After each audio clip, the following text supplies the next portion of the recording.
I am carrying Turkey's strength to the world. Evet, duyuyoruz şu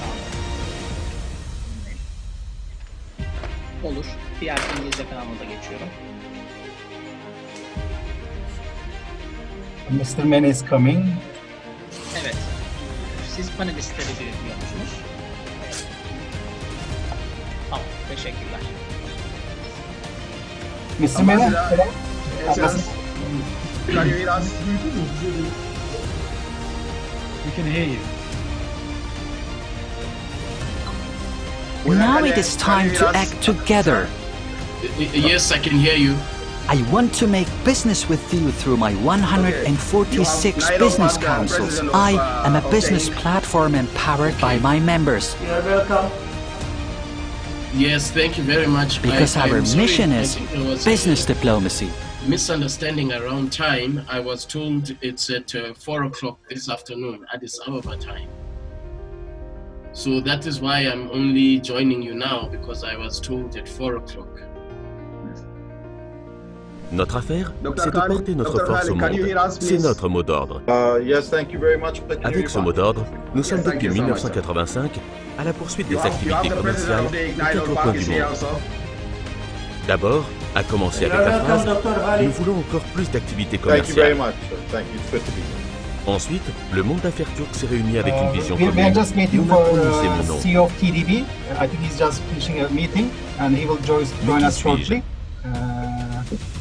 We have a moderator Je suis from une plateforme After d'affaires Report. qui fait rencontrer le monde des affaires turques avec toutes ses couleurs. Et je puise ma force dans mes établissements fondateurs, de mes adhérents, de mes conseils d'affaires, à la poursuite des activités commerciales aux quatre coins du monde et des établissements de l'aide réciproque avec lesquels je travaille en synergie. Je suis DEİK.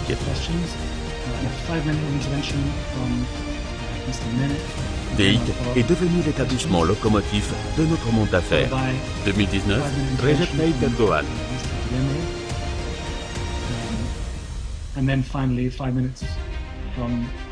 Mais quelle est mon occupation?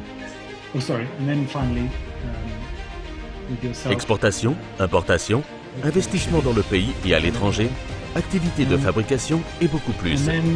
Car mon affaire, c'est la diplomatie commerciale. Je crée de nouveaux liens avec plusieurs forums d'affaires, des entretiens B2B, des réunions de table ronde, des conférences, des panels et des sommets aux quatre coins du monde. Je travaille avec toute ma force pour renforcer les dynamiques de l'économie, orienter l'évolution du monde et augmenter la communication au sein du monde des affaires. By the way, is it possible? Je contribue à mes adhérents et au monde des affaires par les contenus que j'ai préparés pour ceux-ci. J'unifie les entrepreneurs turcs répartis dans le monde, dans la direction d'une cible commune. Jour après jour, les peuples, les pays et même les continents se rapprochent un peu plus. Les équilibres du commerce international changent rapidement et l'économie mondiale se transforme. Je n'essaie pas de m'adapter à ce changement, mais j'oriente ce changement. Car je considère le commerce non comme une notion de combat, mais comme un instrument qui assure le développement des peuples, qui embellit le monde, qui contribue au développement des technologies, amis de l'environnement et avec la nature.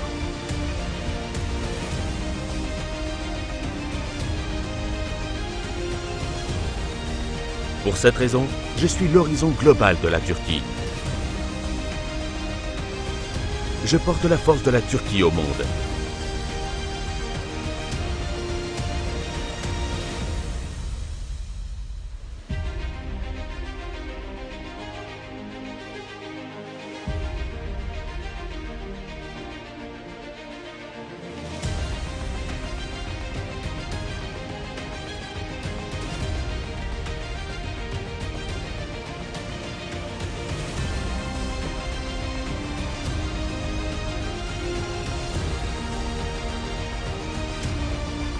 Allons-y. Maintenant, c'est le temps d'agir ensemble. Je souhaite faire des affaires avec toi, avec mes 146 conseils d'affaires. Je suis la plateforme d'affaires qui puise sa force de ses adhérents. DEİK, car notre affaire, c'est la diplomatie commerciale.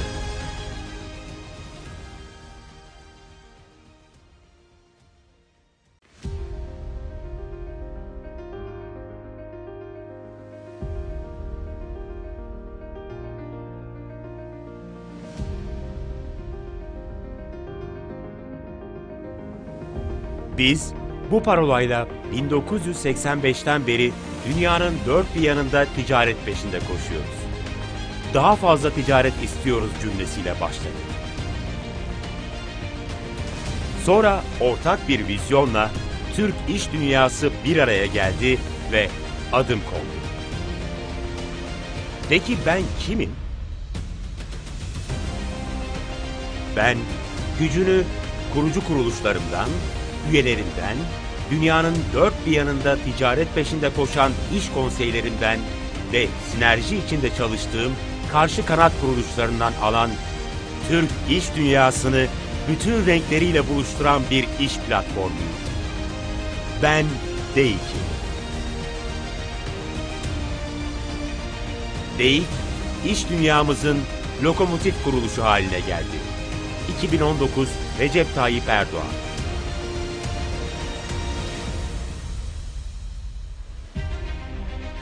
Peki ben ne iş yapıyorum? İhracat, ithalat, yurt içi ve yurt dışı yatırım, üretim ve daha fazlası.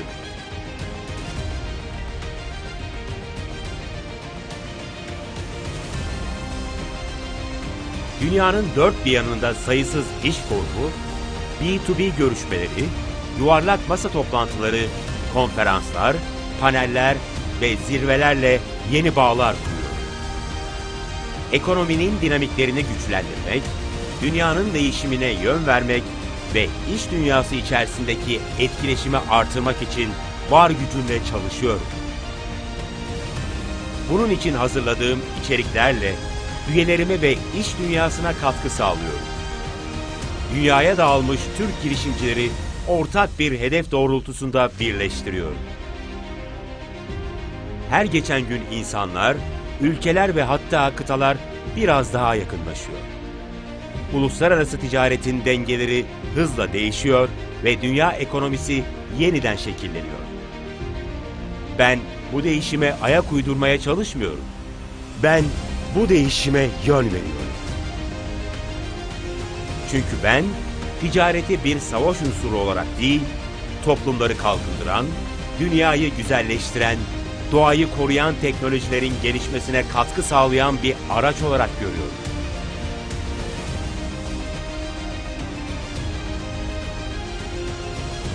Ben bu yüzden Türkiye'nin küresel ufkuyum. Türkiye'nin gücünü dünyaya taşıyorum.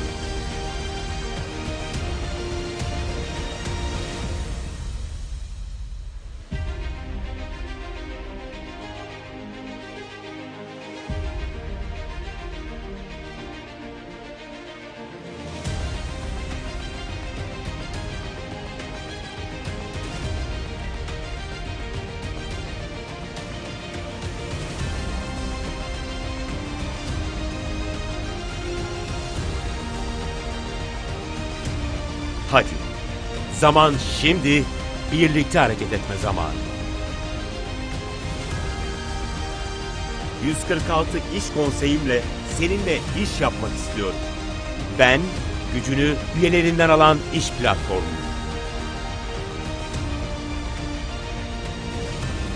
Çünkü işimiz ticari diplomasi.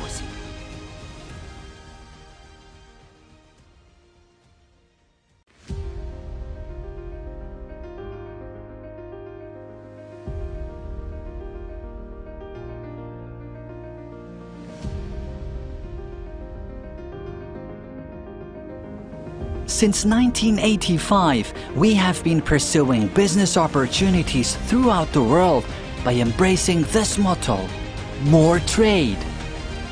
Everything began with these two words. It was then that the Turkish private sector united to adopt a joint vision, and I was given my name. Well, who am I? I am a business platform that is empowered by my founding institutions, business councils, counterpart organizations, and members pursuing business opportunities all around the world, uniting all of my stakeholders.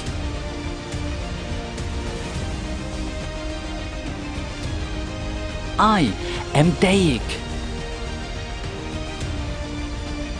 DEİK has become the locomotive organization of our private sector.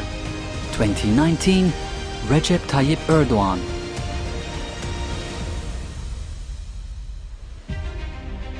Well, what do I do? Exports, imports, inward and outward investments, manufacturing, and so much more.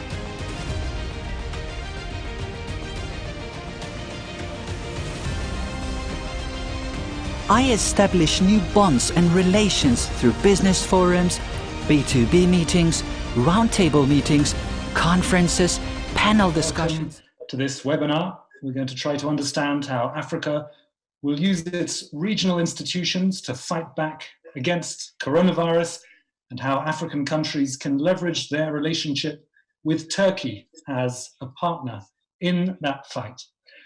My name is Nicholas Norbrook. I'm the managing editor of the Africa Report. All our coronavirus coverage is to be found at africareport.com. Head there for all the latest news and analysis, but not until you listen to our fantastic panel first. And we have a very strong bench today. Let me introduce them. Mr. Nail Olpak is the president of Foreign Economic Relations Board of Turkey. Mr. Wankele Mene is the Secretary General of the African Continental Free Trade Area. Mr. Husnu Dilemre is the Director General for International Agreements and EU Affairs of the Turkish Ministry of Trade. Mr. Admasu Tades is the Chief Executive of Trade and Development Bank. And Dr. Khaled Sharif is the Vice President of the African Development Bank for Regional Integration. Now, these are unprecedented times for Africa. The sub-Saharan economy is set to shrink by 1.6% in 2020. Real per capita income is going to fall by even more, minus 3.9% on average, according to the IMF. Africa's major trading partners are also looking at tough recessions. With the large outflows from emerging markets, currencies have been badly hit, making imports more expensive, and that's going to spike inflation in many countries.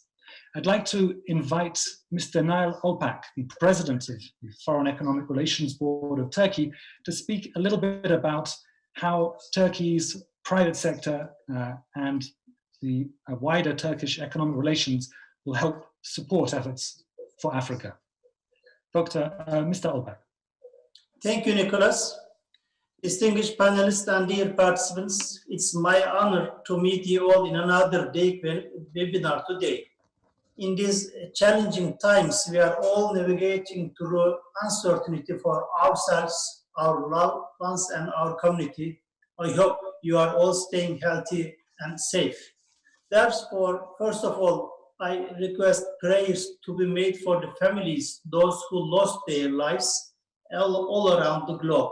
Second, I want to pay a heartfelt tribute to all doctors, nurses, scientists, and researchers working tirelessly on defeating coronavirus.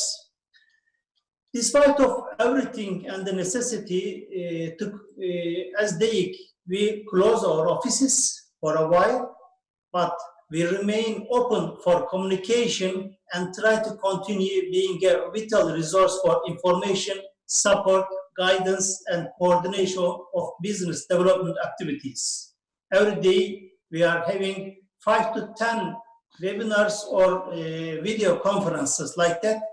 In those conferences, we are having our members, counterparts, ambassadors, trade attaches, and all together. And the next step will be the SANEL business forums and also the SANEL B2B meetings. On behalf of DEİK, Foreign Economic Relations Board of Turkey, let me begin by thanking our partners, African Development Bank, African Union, African Continental Free Trade Area, Trade Development Bank, and of course Turkish Ministry of Trade and the Africa Report, not just joining us all together here at this event, but also for their valuable and continued cooperation in promoting Turkey and African partnership and supporting Turkish and African private sector for investments, trade, joint ventures, and project development throughout Africa. And I also appreciate the support of Turkish satellite company Turksat to make this event available for watching online on your TVs in West Africa. And of course, I want to welcome our counterparts, the ambassadors from all across Africa. I know they are also watching us. Most importantly, I want to thank all the business leaders, entrepreneurs, and investors who are working very hard to create jobs, especially in these difficult times, and to grow economies and lift up our brothers and sisters in the African continent. Yes, we are here because Africa is essential to our progress. Africa's rise is not just important to Africa, I believe it is important to the entire world. And Turkey is one of the strategic partners, international promoter, and the supporter of integration of Africa. Allow me to give you a brief information about our organization, DEİK. DEİK is a business diplomacy organization conducting the foreign economic relations of the Turkish private sector, coordinated by the Ministry of Trade, in particular with respect to foreign trade, international investment services, contracting and logistics. And it is unique all over the world. It is really a unique platform with 146 country-to-country business councils with more than 3,500 members representing Turkey's business community and its leading entrepreneurs, contributing to functioning of the institution on a voluntary basis. I mean, we have voluntary-based members from private sector. They plays a catalytic role to strengthen Turkey-Africa trade, economic and cultural ties through its bilateral business council mechanism linked with 50 counterpart organizations in 45 African countries. Since we have 45 country-to-country business councils in Africa. Of course, we have cooperation agreements with African Union, COMESA, and ECOWAS. In line with Turkey's, let me say, win-win policy in Africa, a policy of mutual empowerment based on equality, transparency, and sustainability, Turkey-Africa business councils create platforms for private sector and relevant shareholders for new partnerships. And the councils emphasize the importance of enhancing business relations with strategic partners and African diaspora in the market. When we look at the last 18 years, the political trust between Turkey and African countries has been continuously strengthened, and Turkey has established a powerful partnership which has been upgraded to a strategic partnership of mutual benefit and common development. So Turkey has been granted observer country status in African Union and has been accepted as non-regional member of African Development Bank.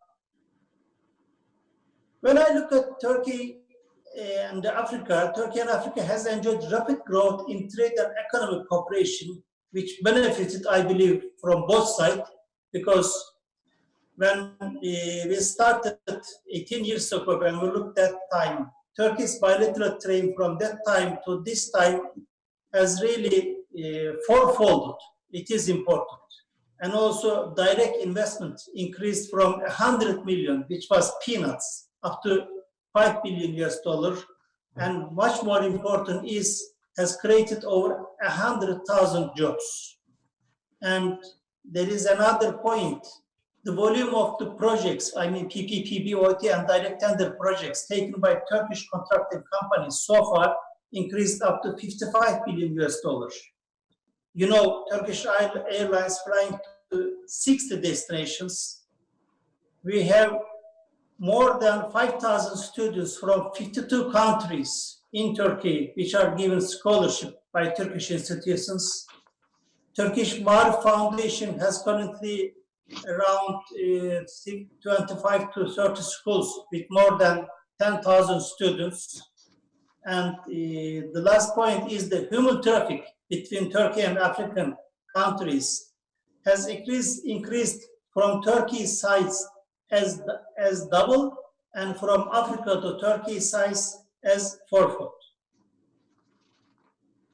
I believe during this global crisis time, Turkey has continued providing all assistance, of course, according to availability of our position, needed not just only by the government side, but also by Turkish private sector resident in Africa. The Turkish companies have started to produce mask and protective coveralls in their manufacturing facilities also in Africa. They have made donations for national funds in African countries as well as other medical supplies. Unlike developed countries, Turkey has been successful in controlling its cases and growing its recovery rate. And this has been achieved with Turkey's strong health system, I believe, and experience. We expect to survive this pandemic with minimal damage. Investment in health system and domestic production are more important than ever, and we are ready to transfer our experience to build a strong healthcare system in Africa with our friends. One of the lessons that we as a global community have learned from the challenges recently posed by COVID-19 is that we need to develop our internal capacities. This is why, as an organization, we will continue supporting the integration efforts of the continent. African Continental Free Trade Area has come at an ideal moment for the continent, I believe, to integrate and increase its economic capacity.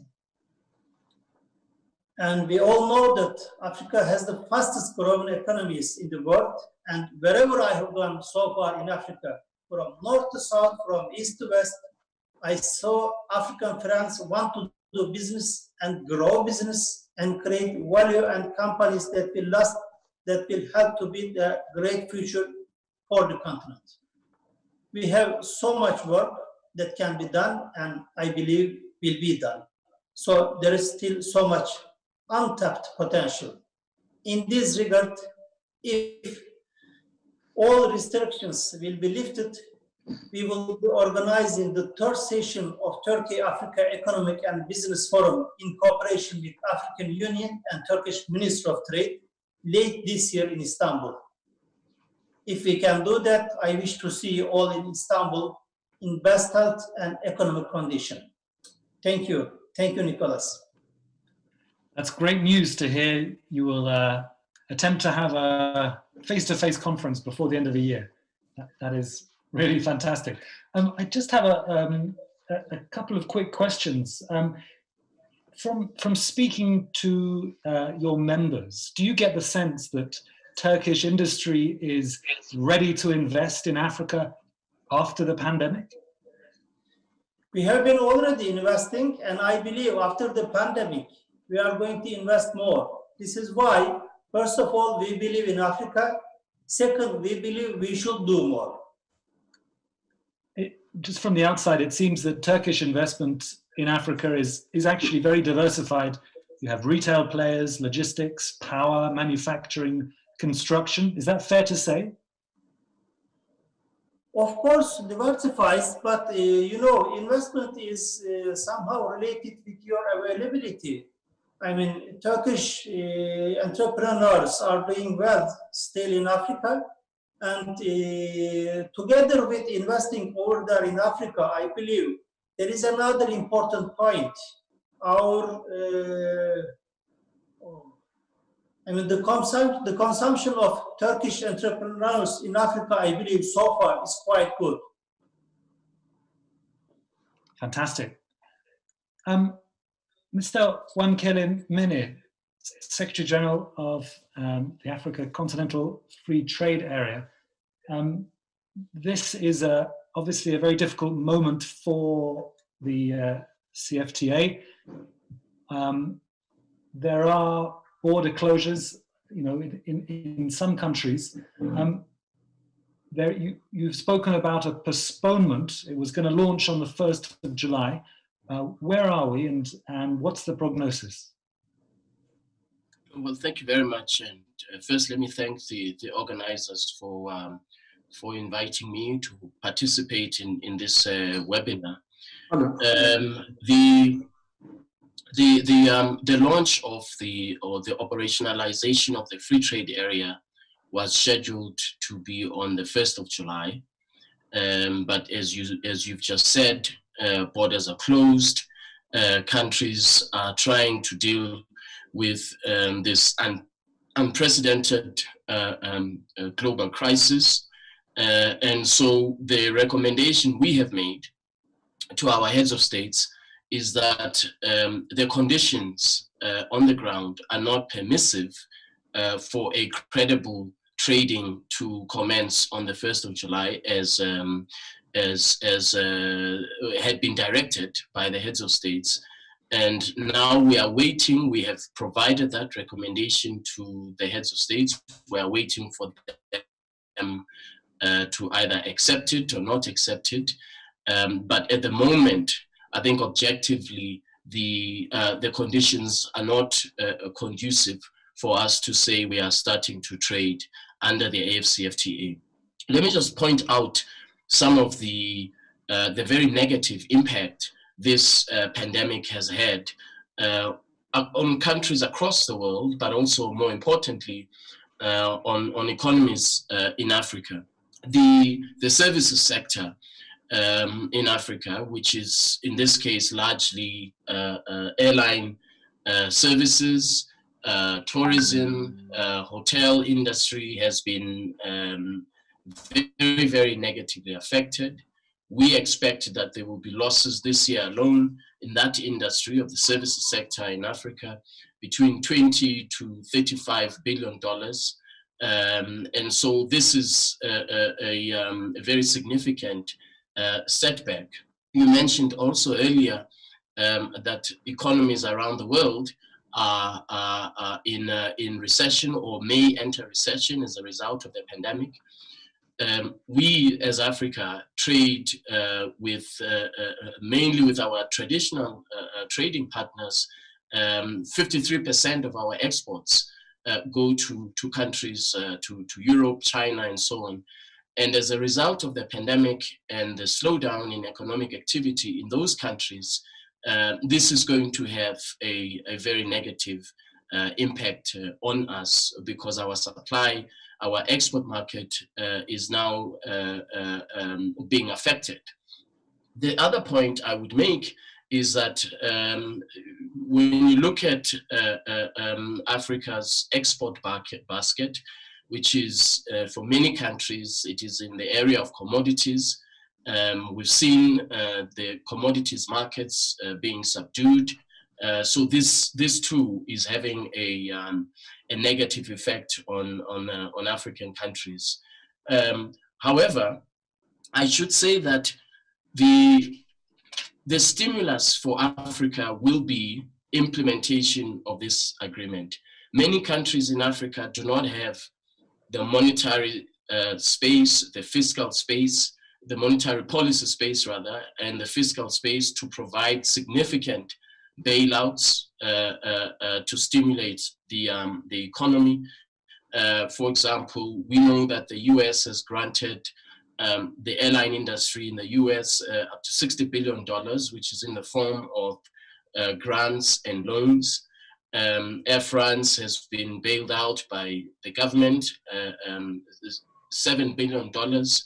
Very, very few African countries have the resources to do that.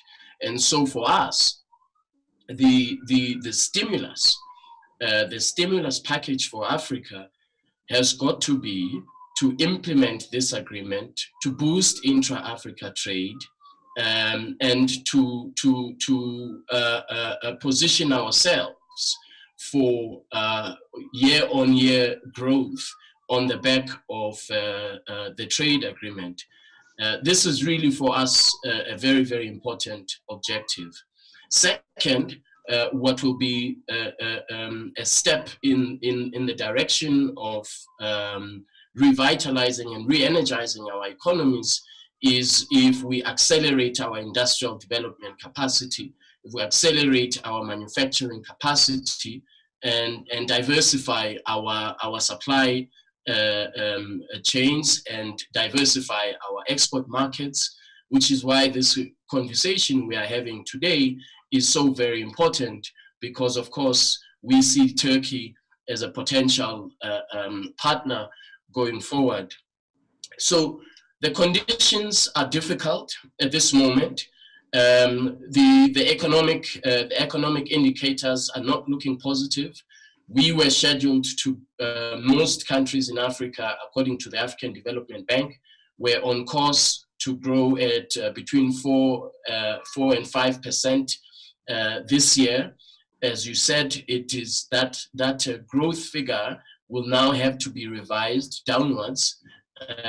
But with all of the gloom, I believe that once we start implementing the trade agreement, and once we start reducing trade and investment barriers for doing business in Africa, our economies will bounce back, and that will be our stimulus package as Africa.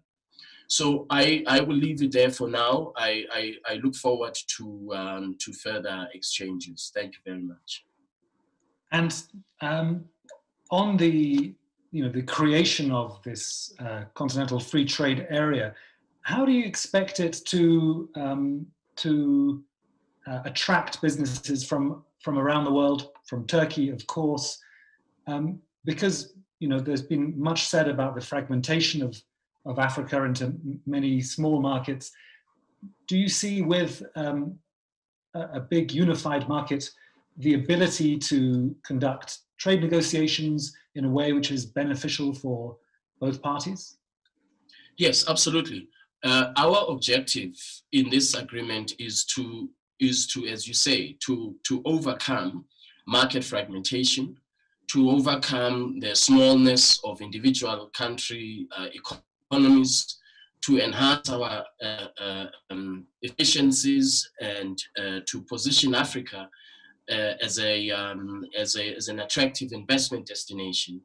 And we hope to achieve that through this agreement, because what it does, it sets the same rules for trade and investment in Africa.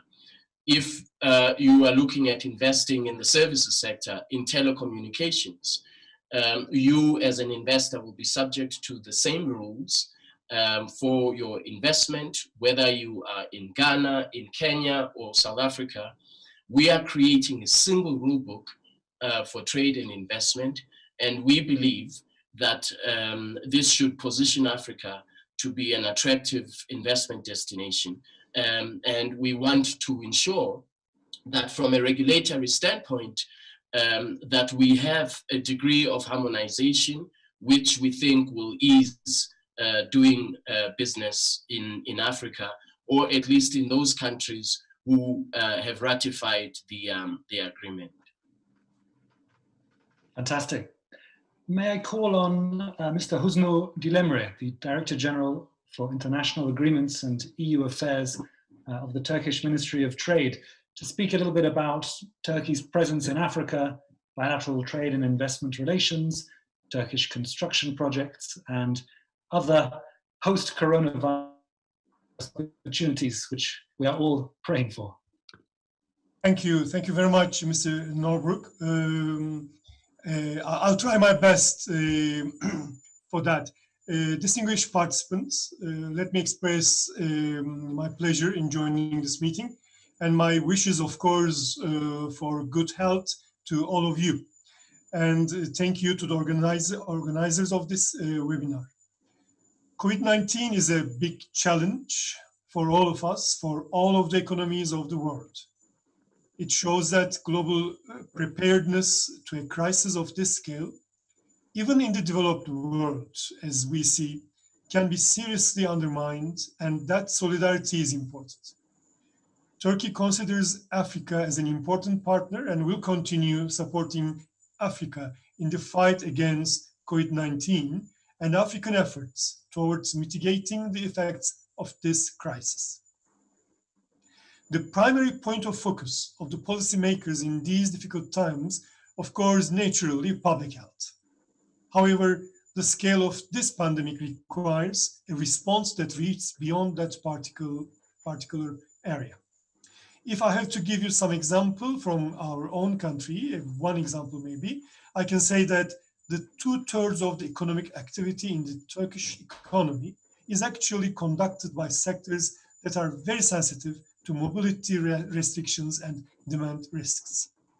Supply chains are being disrupted globally in every sector, and the large portion of the unemployment risk is on small and micro enterprises. I believe in these testing times, our resilience will largely be dependent on our success in making sure that trade and investment flows remain undisturbed. We consider that joint efforts and open dialogue will be of key importance for the continuity of trade, and we are willing to work together with our African counterparts to ensure that. Developing economic relations with Africa has constituted a pillar of our commercial diplomacy since early 2000s. We launched the strategy for the development of commercial and economic relations with African countries in 2003. Since its inception, Turkey's trade volume with Africa attained $26.2 billion in 2019, and from its previous level of $5.4 billion in 2003. In the same period, the market value of Turkish investments in Africa exceeded $6 billion, and the value of the projects undertaken by Turkish contractors in Africa exceeded $65 billion. These are very crucial numbers, in fact, significant numbers. Currently, the number of Turkish embassies in Africa is 42, and that of the commercial consulars is 26. Our institutional presence in the continent ranks, therefore, among top with France, the United Kingdom, the United States, China, and Russia. We are therefore ready to work together and to exchange experience and know-how with our African counterparts to make the transition to a post-COVID-19 world a success. The measures that Turkey has been taking since the beginning of this crisis focus on public health, travel restrictions, the running of public services, awareness and protection of consumers, as well as mitigation of negative effects on the economy. Through several economic measures, we aimed at eliminating the difficulties encountered by economic operators. We are working closely with Turkish Exim Bank. The additional resources and flexibilities we introduced targeted primarily finance.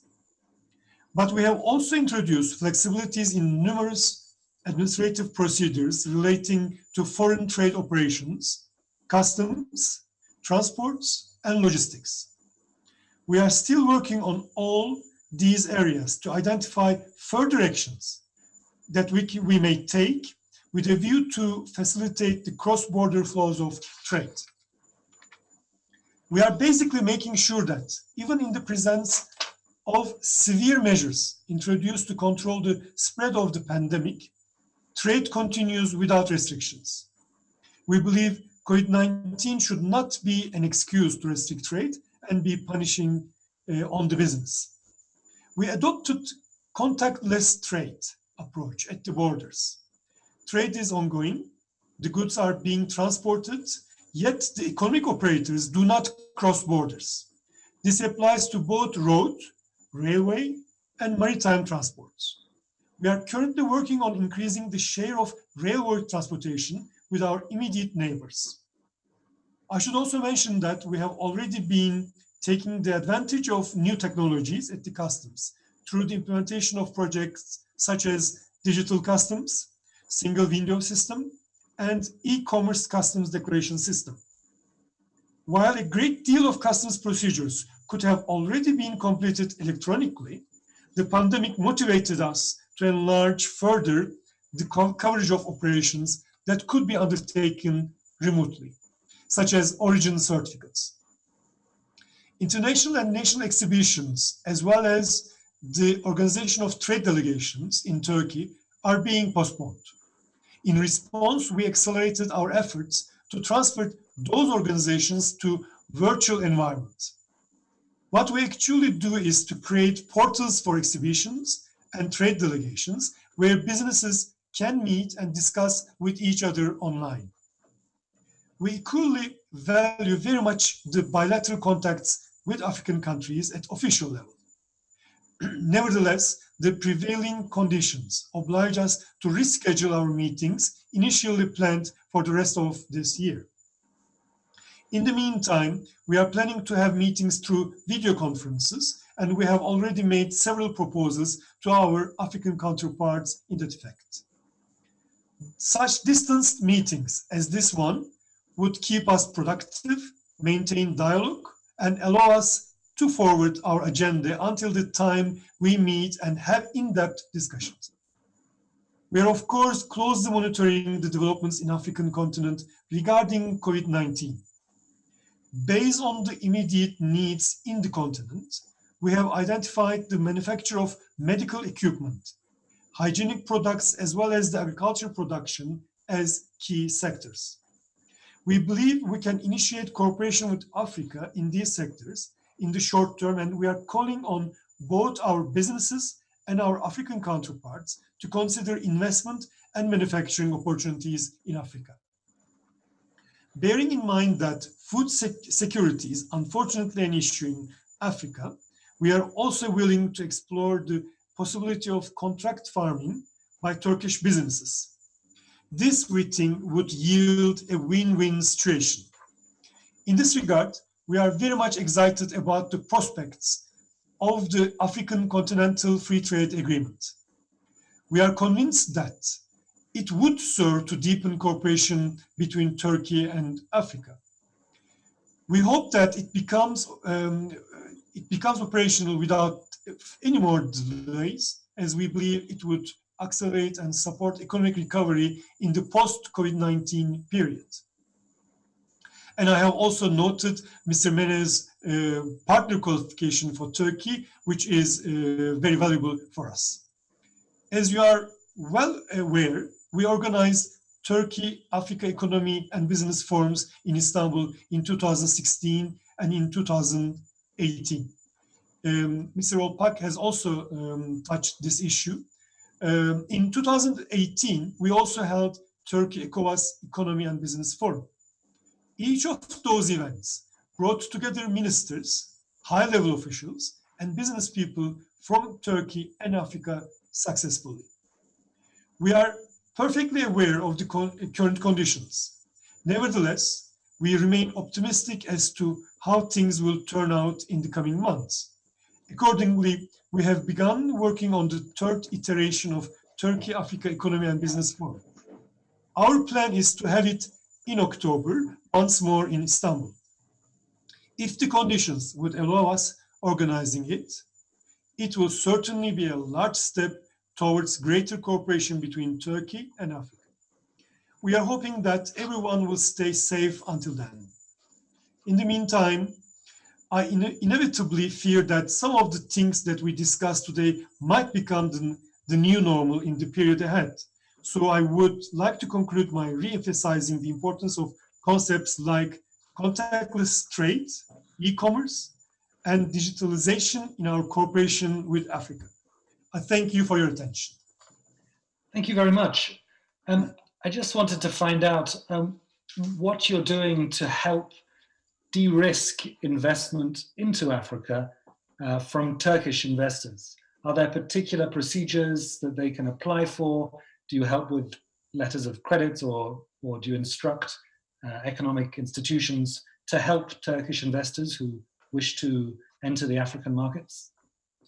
Mr. Norbrook, especially, I should say mainly, Turkish Exim Bank plays the most important role here. because when you look at our trade partners, mainly African countries, and our relations, we always go for Exim Bank opportunities for our trade partners. Except that what we've been doing is very frequent, not only official, but with our business people, reciprocal visits together, GAC meetings, those Joint Economic Commission meetings, always pave the way to resolve some issues between the countries, and we trust their capability, because they are always at the ministerial level, and sometimes at that level the introduction of their help really brings up some solutions.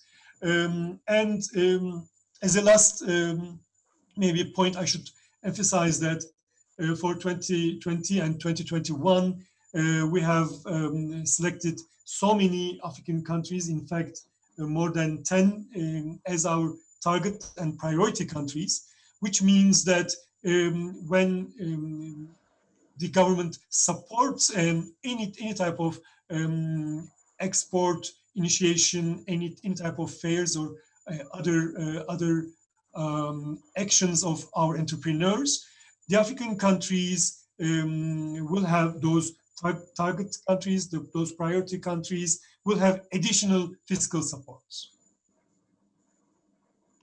Fantastic. Thank you very much. Thank you. Mr. Admasu Tades, welcome. Good to speak to you again. These are, as everyone has been saying, very difficult times. It must be especially difficult for a bank that finances a lot of trade. I know you also finance infrastructure projects. Those must also be paused right now. How is Trade and Development Bank doing at this moment? Yes, well, good afternoon, everybody, and thank you for the question, Nicholas. As you've indicated in your question, of course, trade is down, and the applications that we normally have had this time of the year very, very sharply down. But I think the good thing, of course, is trade has many different dimensions, and even though resources are down, other sectors are still quite strong. So the agricultural sector is still going well. We finance quite a bit of fertilizer as an example, and just between January and now, we've done almost $500 million of fertilizer as imports. So there's still quite a bit of activity going on. Of course, the petroleum sector, the mining sector has been hard hit, with the exception of gold. And of course, those flows have been adversely affected. We have been trying to also reach out to our clients and our sovereigns to try to provide that additional support in this difficult time. We've just dispersed 300 million euros to one of our sovereign clients. In the case of Uganda, we're working on another big transaction for another sovereign. So we're still actually working quite hard to keep the disbursements going and not to interrupt the pipeline of business that we already had in place. But that said and done, of course, the reality is many companies are, of course, repositioning themselves with the lockdowns in place. There's been clearly closures, but there's also been reprioritization that's happened. Capital expenditure projects have been delayed naturally for many companies. And there's been a strong focus on ensuring liquidity is shored up in this difficult period. So collections are being strongly pursued, and of course, various lines of credit that companies have with their various banks are being drawn down upon quite aggressively, just to create those buffers in the lead up to the quarter ahead, with the unknowns, of course, facing everybody. So clearly there has been a lot of repositioning, and the marketplace is very different indeed.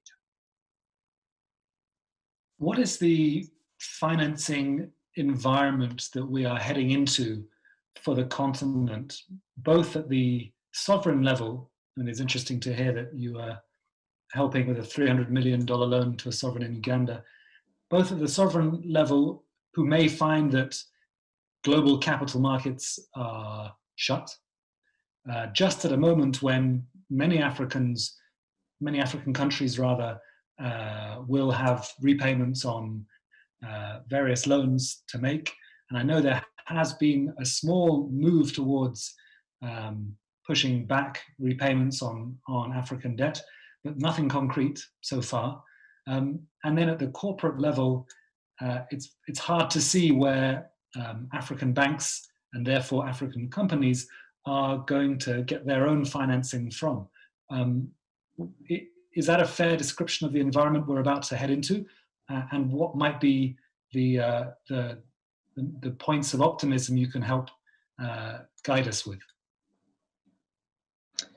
Well, Nicholas, you've really painted the picture in broad strokes. There's nothing I can disagree with what you've said, but I think it depends what kind of institution you are and where you sit in the scheme of things.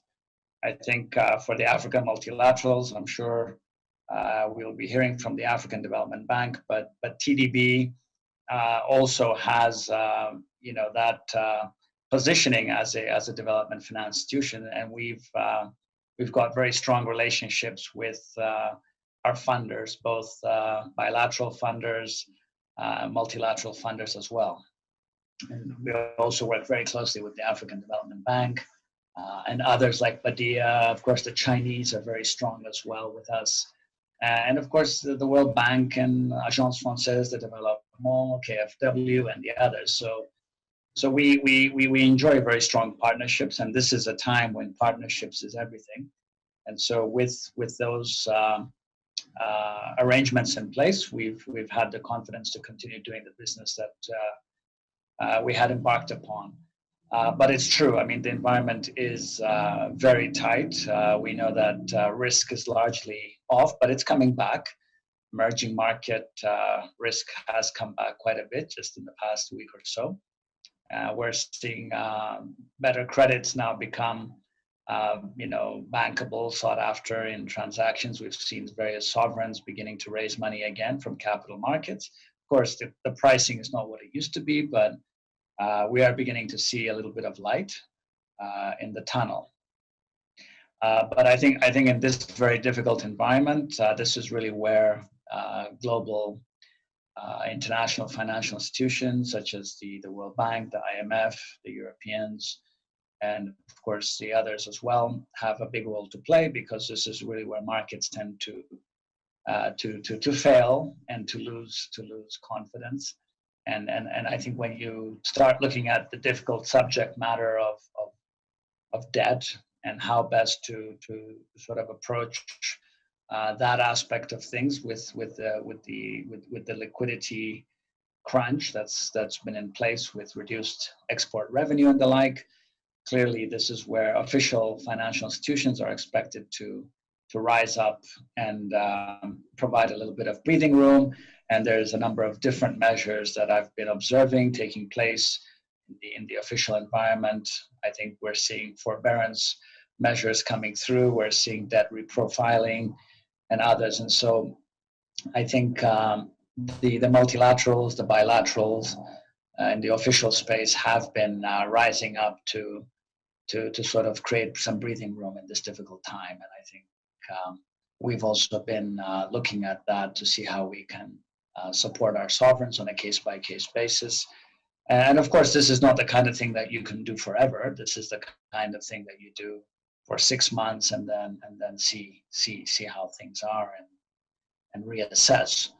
So yes, it is tight, but I think the good thing is we're seeing official financial institutions who are designed to really play a key role in this type of crisis time, rising up to do their part.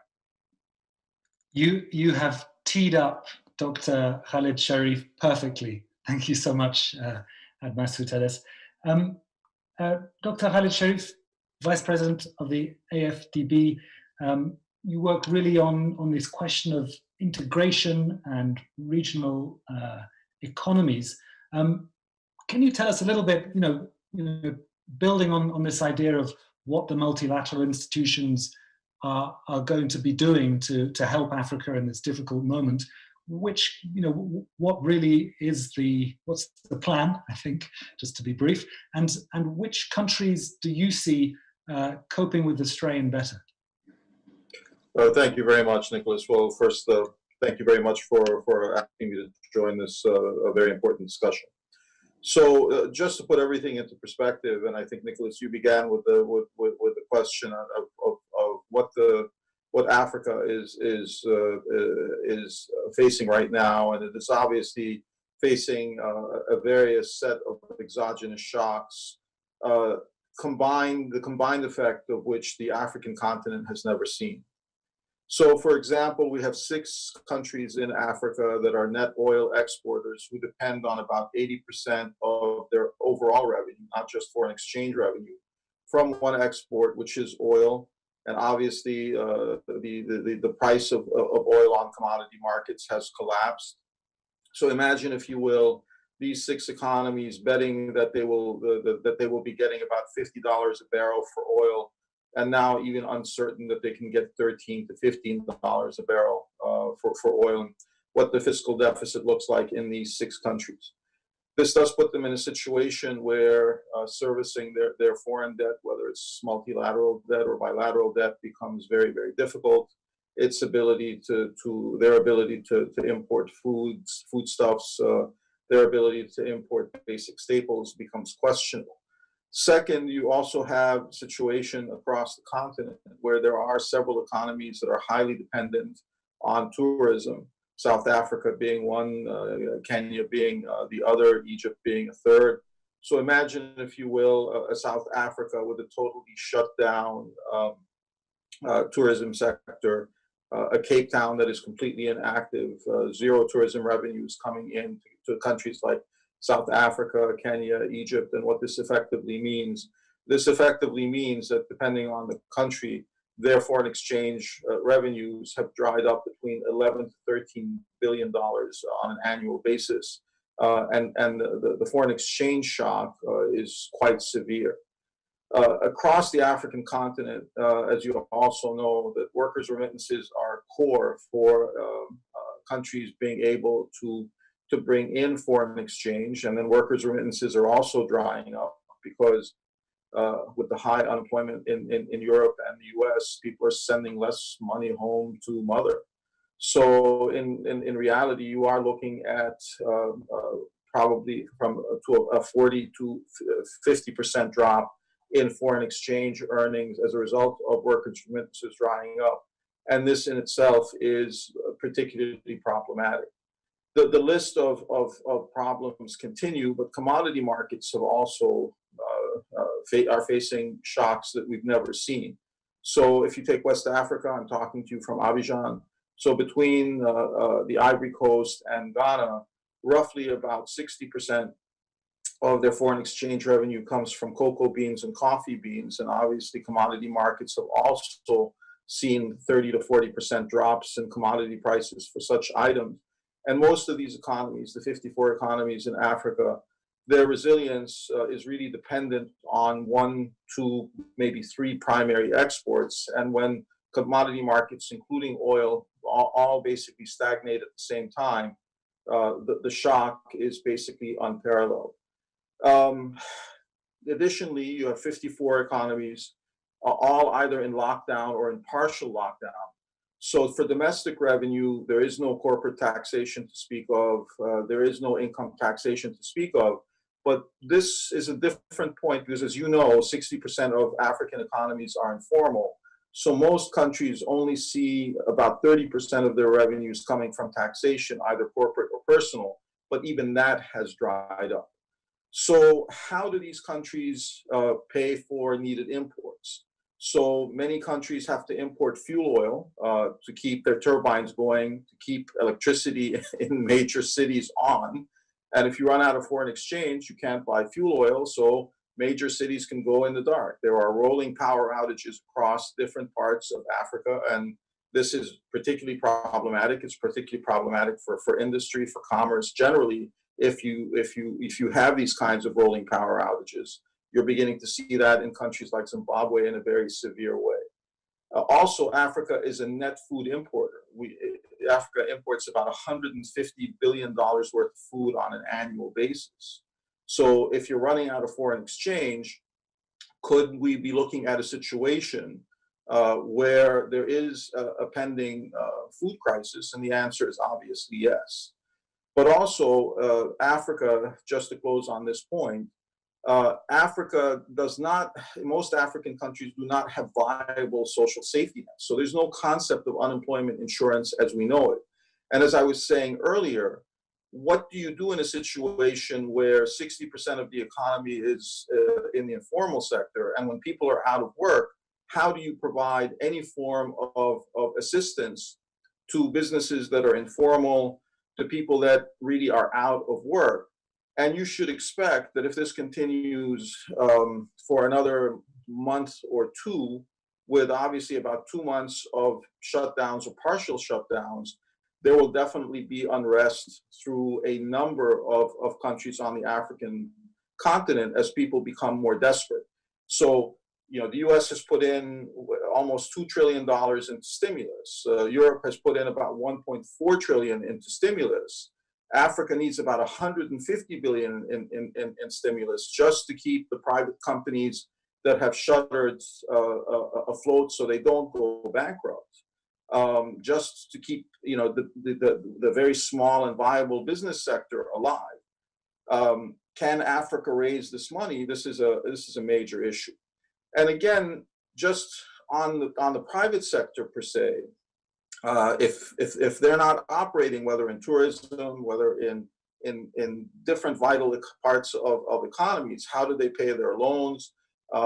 They're not able to get the stimulus as guarantees or lines of credit that you would see in Europe or Africa. So they are in a desperate position.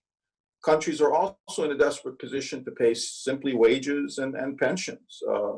They are in a desperate position to find even just simple ways of developing a viable payment system for social safety nets. So the combined effect of everything that we're seeing is particularly concerning. State-owned enterprises across a variety of countries are on the verge of bankruptcy. Most of them national airlines is a perfect example. If they're not flying, if they're not basically coming up with revenue, maybe France can subsidize Air France for a period of time. What does Ethiopia do with Ethiopian Airlines, or South Africa with South African Airlines if they remain shuttered for an extended period of time? So we are dealing with a set of exogenous shocks that Africa has never seen. And the whole continent is dealing with a set of exogenous shocks.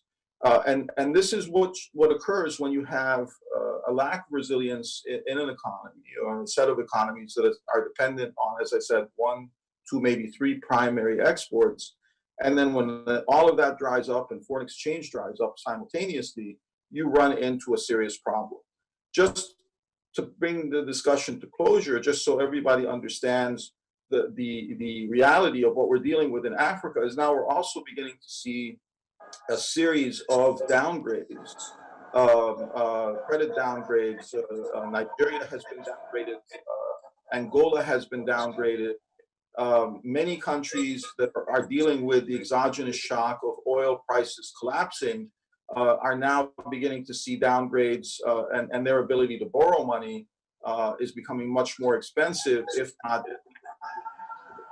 So what you're also going to see is going to begin to see a situation where countries are simply unable to make the payments, the debt payments that are due by them to bilaterals and multilaterals. And that's why many of the international financial institutions, including the African Development Bank, are beginning to ask for grace for bilateral and multilateral payments for countries that could be facing default. And imagine a situation where you have countries, 15, 20 countries who face downgrades, who are basically able to pay foreign debt. the crisis is of a magnitude unseen on the African continent. Dr. So, Khaled, with all of its partners, trying to do its best to manage this crisis, but a crisis it is, and it's not a crisis caused by the coronavirus, because the coronavirus has not spread substantially across the continent except in 5 countries. And even in those countries, it's nothing of the likes of what, say, Italy has seen, but the contagion has been the exogenous shocks on the 54 economies of Africa that are basically putting unparalleled challenges on the continent. may I just allow Mr. Nail Opak, the president of the Foreign Economic Relations Board of Turkey, to depart. He has another webinar starting immediately. They have a very busy program, and we'll come straight back to you, Dr. Khaled, to ask what the plan is. Sorry for interrupting, Dr. Khaled. Thanks to everyone. I don't want to be in this position, but believe me, this will be the 8th one I'm going to join. So thanks for joining us. We will be together again. Thank you. Thanks. So, Dr. Khaled, you have outlined the mountain that Africa has to climb. What can the multilateral response be, and who are the partners that you are going to be able to lean on? All right, very good, because that's a very important question. So obviously, we are in a situation where we have to find facilities for crisis relief. So between the International Monetary Fund, the World Bank, the African Development Bank, many of the multilaterals, everyone is teaming up to see what kind of stimulus we can actually provide to the countries that are most in fiscal distress. Now, you have to understand that typically that we would have budget support type facilities where we would provide countries with budget support in exchange for policy reform, for example. In this situation, such kind of needed reforms, governments are not in a position to, say, raise fuel prices or electricity prices or address subsidies in a traditional way. They just basically need to make it between now until the lockdown ends. So everyone is pooling resources to try and get the 150 billion in stimulus for the African continent. The stimulus that's needed to prevent widespread bankruptcies across the private sector, widespread bankruptcies across the state-owned enterprise sector and the joint venture companies across the continent that are crucial for commerce, that are crucial for employment, and just so we can get past this crisis. We're also working very closely with a multitude of other agencies, UN agencies and the like, to find a vehicle by which we can use our own resources coupled with that of other multilaterals to fund medical supplies. So if you can imagine that you can find medical supplies like masks, like ventilators across Europe and the US, imagine the dilapidated state of the health sector already in the African continent and what Africa actually needs. I mean, a major pandemic, the likes of what Italy had to go through, is a death sentence for many African countries that simply don't have the supplies or the ventilators to get by even a mild crisis without major loss of life. So obviously, that's an area of focus. A third area of focus is to make sure that food imports continue to come in, because Africa, even though it has the largest amount of arable agrarian land that can be reclaimed, until that happens, Africa is a net food importer. And as I said, Africa imports about $150 billion worth of food. So again, to make sure that everyone has the ability to import food as needed, so basic staples are available. That challenge is particularly problematic, Nicholas, because what you're beginning to see now across the countries in Asia, in Eastern Europe, in Europe specifically, is especially for countries like Kazakhstan that export staples or wheat. Everyone is holding back those exports to make sure that they themselves don't run into a food crisis. So the price of food on international markets is escalating while foreign exchange is drying up. So this is a particular problem for the African continent, not just select countries that are net food importers. Obviously, to help import fuel oil to keep the generators going and to prevent major cities in Africa from going in the dark is a major issue. To help countries dealing with country downgrades, pay their multilateral and bilateral debt, so we don't see a widespread contagion of countries defaulting on foreign debt, leading to a much bigger financial crisis. To ensure that we help with the purchase of things like fertilizer, which most countries depend on as an import because this is planting season and you need the seeds and you need the fertilizer. And if you don't have the foreign exchange, then you can't even grow what you need. Ongoing is a major locust crisis in East Africa. So we're trying to address that also by providing the kinds of insecticides to address that issue. Then finally is to address the kind of social protection needs that are affecting our countries, so we can put into place viable social safety nets, so we can avoid a situation of widespread unrest. Because as I said, if you have already countries where unemployment is 70 to 80%, which are the countries that are the most fragile in the African continent, if you basically have what is the very small part of the economies that are active also becoming inactive because of lockdowns, how quickly before you start seeing widespread unrest? Obviously, every country is in a different state, but Africa has the highest number of countries that are in fragility, and it is those countries that need the most support, immediate support for social safety nets, for social protection. Countries that don't have the pockets, so South Africa, but also to make sure that countries that may still have resources like Nigeria that are huge in terms of population also can manage the rural effects of basically economies that are shut down at this level. So the needs are huge. Everyone is coming together to provide the support that we can garner. But needless to say, 150 billion is just what's needed for stimulus. Everything else that I described probably requires another 100 to 120 billion dollars in total. Usually, you would get that support from multilateral agencies, and I know the IMF, the World Bank, ourselves, we are all doing the best we can.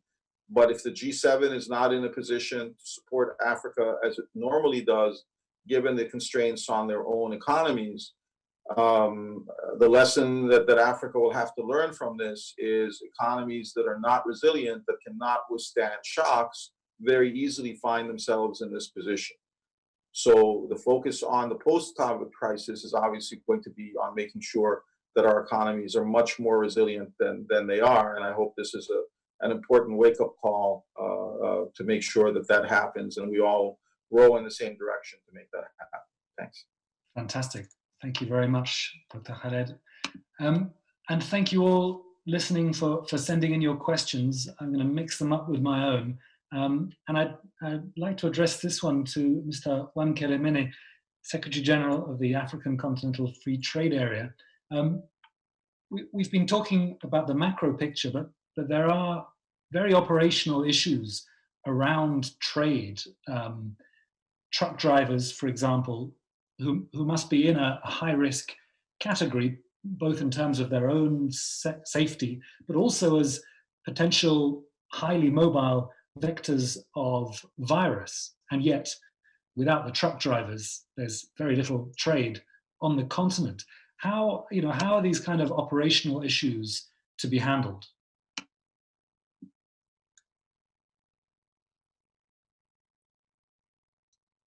Hello, can you hear me? Yes, we can hear you. Okay, thank you.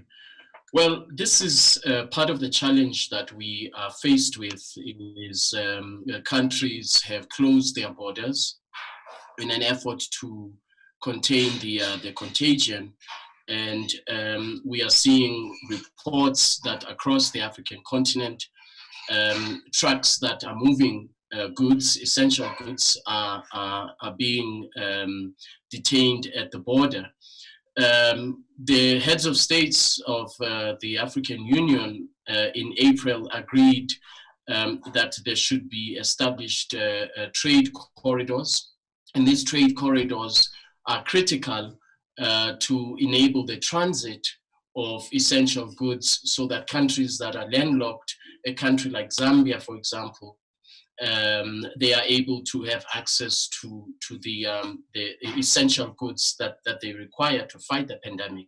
So it is something that is under active consideration by the heads of states. The trade corridor is now going to be operationalized, and all governments across Africa are being urged to put in place and to operationalize this corridor that I'm referring to. But yes, it is a very critical challenge that we are faced with. Fantastic. Mr. Dilemre, it will not have escaped anyone's notice that the way a traditional partner like the US has handled its relationship with Africa in the last 5 years has not been particularly welcoming, and many noticed, after China dealt with its own initial difficulties with the virus, that it then became, very active in terms of its representations. Its, Jack Ma suddenly was giving a great deal of masks. Is this a moment for Turkey to be doing more in terms of its own image projection, in terms of its own relationship building across the continent? Thank you. Of course, I mean, you see, the issue is for the last 10, 15 years, we've been, as I mentioned in my previous words, Mr. Norberg, that since 2003, we have been applying a very special program to develop our relations, economic relations with Africa. This is not only the trade relations, but the economy involves so many other aspects, contracting, agriculture, not only trade, but the other aspects of this relation. And you see our people, Turkish people, have already gone to Africa and invested there.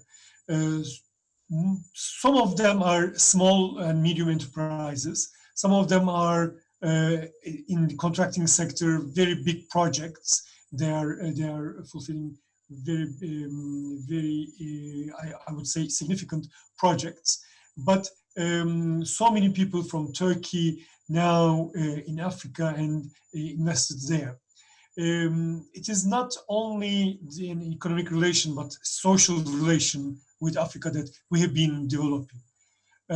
We have special institutions that are working all over the world, but especially in Africa, to look for the needs, the local needs of those countries, and what Turkey can do. So we have special institutions also working in Africa, in looking for the social needs there, the economic and social needs, and in fact building new from education to irrigation, you can name it. Those institutions are now there, and they are working with local authorities, with the governments in Africa for the development of those countries. So even today we are ready, and we have been, like in Somalia, like to other countries, we have been trying our best in terms of medical help because of COVID-19, whatever we can do. With planes, we are reaching there. We are bringing the needs, their masks at the, could be an example for that, for the time being. But even after post-pandemic, we need to develop our relations. This is our policy, and that's why we don't want to lose any time, waste any time only looking at the pandemic conditions. Even today, we are trying and coming together via virtual opportunities, via webinars and the others, with our counterparts to figure out what can be done for our relations to continue. Fantastic. Thank you very much. The great Indian novelist Arundhati Roy has spoken about the pandemic as a portal, Mr. Admasu Teres, and she says that, you know, after every great pandemic, there is often great societal and also economic change. You've spoken about the sectors which seem to be going more strongly today in Africa, or at least less affected by COVID-19, agriculture being one of them. What possibilities are there of change? And if it's possible to talk of opportunities in the midst of such a difficult crisis, what opportunities are there for the continent? Well, you know, they say there's always a silver lining in every crisis, and I think the wake-up call, the resilience that is required, that Khalid spoke about, clearly that's going to be a focus area for policymakers and leaders going forward. But I think the free trade arrangements that Wamkele spoke about, I think as we go forward, I think we'll see aggregate demand across borders picking up momentum. And I think that will act as a stimulus, as was said. Of course, it will take some time before one gets there. But also at the same time, complementary measures to support industrialization, value addition in various sectors will actually give that momentum the pace that it needs, because without diversification of our economies, it's going to be difficult to get some serious trade going on. So I think there's multiple directions coming through already from the regional space in terms of the 2063 agenda that the African Union has developed with member states. I think we're all trying to push that. The industrial space has begun to pick up in recent years. If you look at various reports, you'll see indications of industry beginning to come up, but of course it's nowhere near the scale that's required. So I think some of the stimulus that we're going to be seeing coming through these various areas will be the good news. And I think the need for African sovereigns to also start strengthening the medical sector. I think primary healthcare has been an area of very strong development for many decades, all the way to the Millennium Development Goals up until now. But I think there's been a little bit of neglect of some elements of intermediate medical care, and in some cases tertiary care. Not that one needs to do that on a huge scale because of the level of development of these countries and the need to focus on primary access to the general population. But still, I think many African countries spend $500 million to $1 billion per annum on medical tourism. And if that kind of funding would be redirected to building up some level of tertiary care within African countries in the capital cities, it's not about equity only, it's also about opportunity cost, right? So I think some of these will be unexpected benefits of the crisis, and then the pharmaceutical sector as well. Because again, medication, creating capacity to produce generic drugs, we've not done enough of that in the continent. So I think this will also be a stimulus for that. And then tourism, trying to promote domestic tourism and intra-regional tourism as well, to reduce the excessive reliance on tourism from G7 countries alone. So I think for the East African region, Mauritius, Seychelles, they tend to have a lot of tourism coming from the UK and France. And as much as that is great to have, it would also be good to mix it up a little bit so that one can also benefit from closer markets. I think the other big development will be just general investment in agriculture on a larger scale. I think the Gulf region will probably also start looking at the question of proximity of supply markets for themselves. So maybe, some of the Gulf countries will start to invest even more heavily in Africa to build out more strongly their supply chains and access to closer regions to them. I think those would be my views. Fantastic. Those are some strong projections. Dr. Khaled, by all means, answer the question on the possibilities or the opportunities to be seized. But I also wanted to ask, is this a moment where African sovereigns will really start to look at revenue collection as, a real life or death thing? They may not be able to rely quite so much on external partners in the next 5-10 years, and they really have to look at their tax systems. We heard the money being spent on medical tourism, but to get that money, as it were, you need to orchestrate your tax network, your tax system much better. Over to you. Thank you very much, Nicholas. Well, I think that your question has various facets associated to it. So also keep in mind that of the 54 countries that make up the African continent, 18 of those countries people live off less than $2 a day. And if you keep in mind that that if people are making less than $2 a day, personal income taxation is obviously likely to be quite constrained, and that's why in these countries you basically see income tax usually representing less than 15% of total domestic revenue, and they're lucky to get that. And so most of these countries, the very fragile states in the African continent, only see about 30% of domestic revenue coming from taxation because they obviously have a very small private sector and a populace that is living off, as I said, less than $2 a day, some living off less than $1 a day. And please keep in mind, Nicholas, that based on the principle that the demand for labor is a derived demand, derived from the demand for goods and services,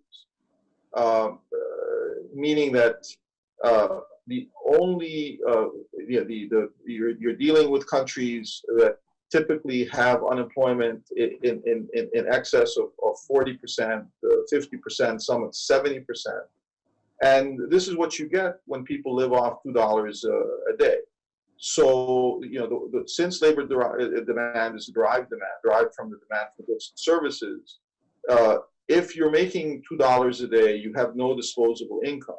If you have no disposable income, obviously there's nothing to tax. But if you have no disposable income, you also aren't buying goods and services or in any level of concentration. If you're not buying those goods and services, you're not sending a signal to the private sector to produce or to provide service. As a result, then you're also, when that signal does not take place, there is no mechanism by which to generate new employment, additional employment, and also to generate wealth. So Africa's challenge is overcoming the $2 a day phenomenon. And unless you can create wealth, you won't see high levels of taxation. And this dependence on foreign sources of income, whether it be workers' remittances, whether it be tourism, whether it be oil, whether it be exports of basic commodities like diamond, like cocoa beans, coffee beans, or precious metals like gold, copper, or diamonds that come from this continent, will continue to be the phenomenon. So what Africa has failed at is wealth creation.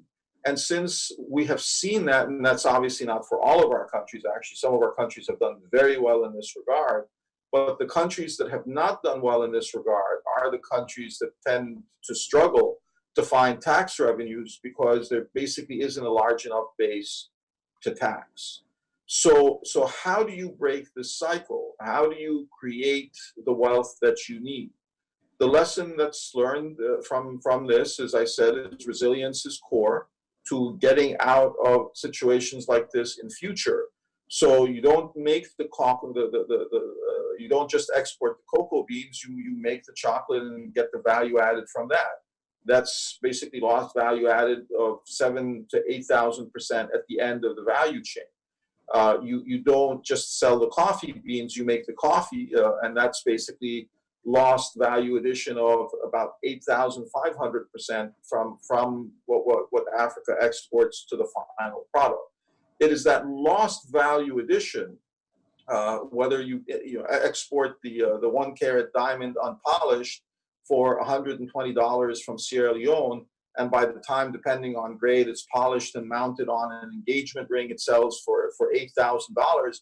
That lost value addition is the wealth that Africa is losing, and in turn not creating a class that's prosperous enough to domestically buy goods and services to generate the level of taxation needed for a government to be able to find a resource base. And just so everyone understands, and if you take an economy like the US, it is the consumption of under 20% of the populace that actually employs about over 65% of the domestic population. And what you're seeing today with unemployment being what it is in the US, when people stop buying, then unemployment obviously becomes a phenomenon. And again, this is Africa's problem, that we need these value chains, we need to get this wealth into the continent, we need to get a consumer base, 10-20% of the population, wealthy enough to be able to consume goods at a level that it will generate a domestic private sector that becomes eventually taxable, and the level of income taxation that gets us beyond what is typically the 30% of domestic revenues that come from taxes. Because if that's basically all you're going to get from domestic taxation, 30% from corporate and personal income tax, then at the end of the day, you will struggle if you lose oil as a primary net revenue earner, basic commodities as a primary revenue earner, workers' remittances or tourism as a primary revenue earner, and you're basically looking at a situation now where the whole continent has basically all of a sudden lost its primary revenue earning capacity. It's kind of like a continent that all of a sudden has lost its comparative advantage, and this is frightening. Fantastic. Well, sadly, we are out of time, but that was a strong message of African resilience to end on. We have ideas of African Renaissance through the African Continental Free Trade Area, and also the possibilities of partnerships with Turkey. And we're all looking forward to hearing more about the Turkey-Africa conference that should hold before the end of 2020. My thanks to all of this great panel, Mr. Nael Olpak, Mr. Wamkele Nene, Mr. Husnu Dilemre, Mr. Admasu Tades, and Dr. Khaled Sharif. Thank you all for listening, wherever you may be. I hope you all stay safe, look after your loved ones. My name is Nicholas Norbrook. Thanks very much for listening. Thank you. Thank you.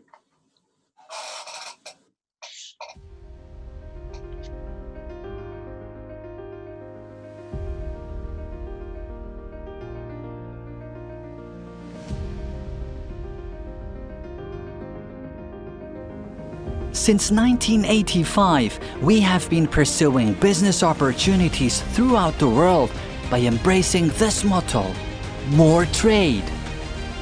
Everything began with these two words. It was then that the Turkish private sector united to adopt a joint vision, and I was given my name. Well, who am I?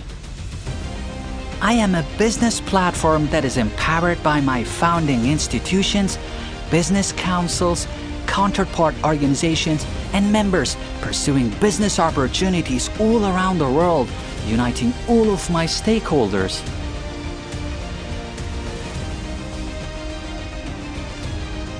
I am DEİK. DEİK has become the locomotive organization of our private sector. 2019, Recep Tayyip Erdoğan.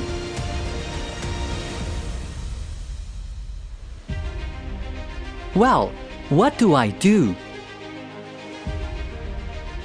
Exports, imports, inward and outward investments, manufacturing, and so much more.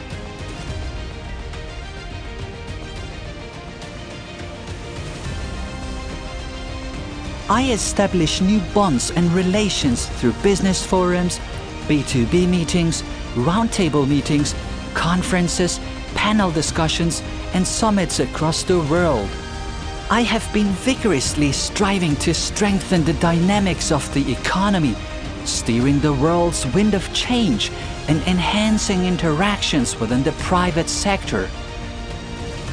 Hence, I generate major contributions to my members and to the private sector with the mission I carry. I reunite Turkish business people living all around the world under a common objective. With each passing day, people, countries, and even the continents come closer. The balances of international trade are rapidly changing, while the world economy is also being reshaped. I am not trying to keep pace with this change.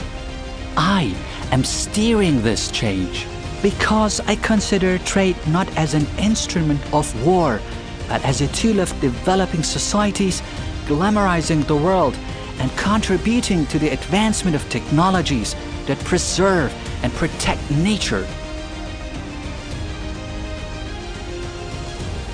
Therefore, I am Turkey's global horizon. I am carrying Turkey's strength to the world.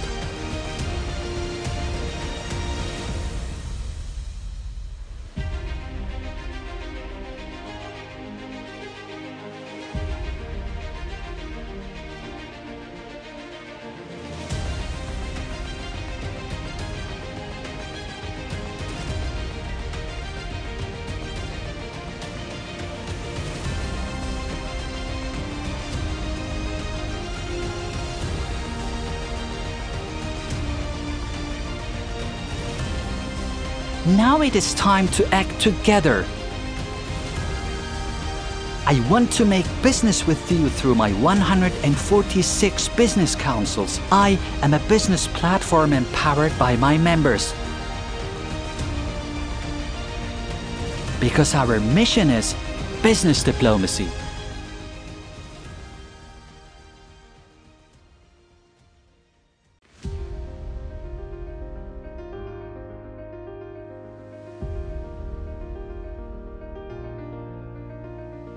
Notre affaire, c'est de porter notre force au monde. C'est notre mot d'ordre. Avec ce mot d'ordre, nous sommes depuis 1985 à la poursuite des activités commerciales aux quatre coins du monde. D'abord, à commencer avec la phrase « Nous voulons encore plus d'activités commerciales ». Ensuite, le monde d'affaires turc s'est réuni avec une vision commune et on a prononcé mon nom. Mais qui suis-je ?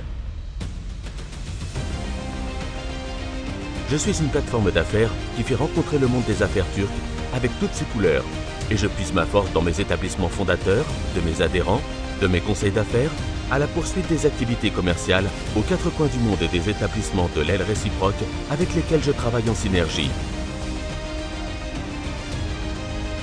Je suis DEİK. DEİK est devenu l'établissement locomotif de notre monde d'affaires. 2019, Recep Tayyip Erdoğan.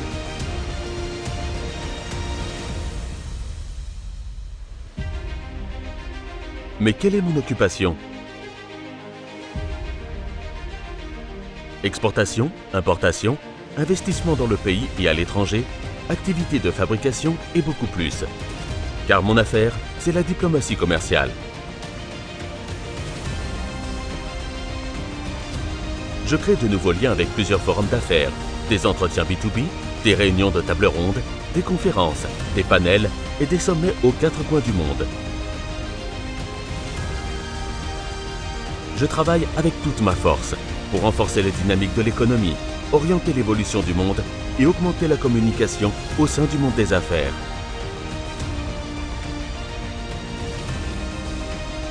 Je contribue à mes adhérents et au monde des affaires par les contenus que j'ai préparés pour ceux-ci.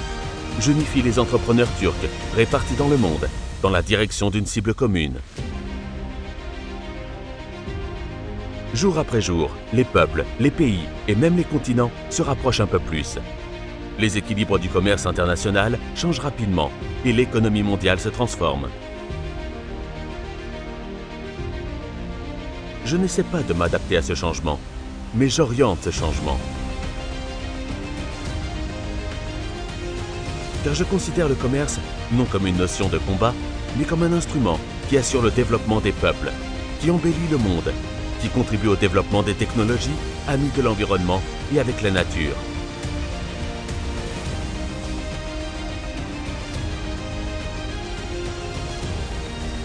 Pour cette raison, je suis l'horizon global de la Turquie. Je porte la force de la Turquie au monde.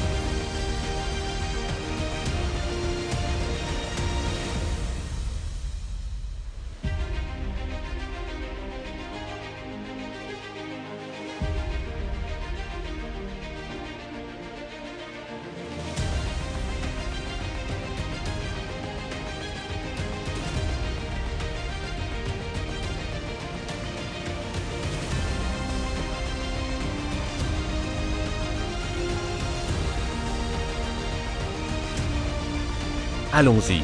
Maintenant, c'est le temps d'agir ensemble.